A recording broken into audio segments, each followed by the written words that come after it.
Hello friends, welcome to Shri Acharya institute. So ఒకసారి question observe చేద్దాం. Which are the following is the largest?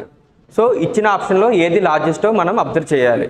So ఇక్కడ రూట్స్లో ఉన్నప్పుడు ముందు మనకి ఎలా ఉంటుందో కాన్సెప్ట్ ఒకసారి చూద్దాం. సో రూట్ 1కి రూట్ 2కి డిఫరెన్స్ వస్తుంది, అప్రాక్సిమేట్గా మనకి 0.4 వస్తుంది. అలాగే రూట్ 2కి రూట్ 3కి డిఫరెన్స్ ఎంత వస్తుంది? అప్రాక్సిమేట్గా మనకి 0.3 వస్తుంది.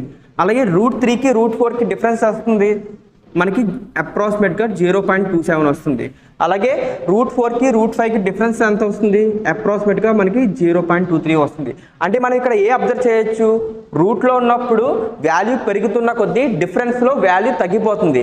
అంటే ఏదైతే డిఫరెన్స్ తక్కువగా ఉంటుందో అదే లార్జెస్ట్ వాల్యూ అనమాట. ఇక్కడ కూడా డిఫరెన్స్ అనేది సేమ్గా ఉన్నాయి. అంటే డిఫరెన్స్ సేమ్గా ఉన్నప్పుడు ఏ వాల్యూ అయితే తక్కువ ఉంటుందో అదే లార్జెస్ట్ వాల్యూ, ఏ వాల్యూ అయితే ఎక్కువగా కనిపిస్తుందో అదే స్మాలెస్ట్ వాల్యూ.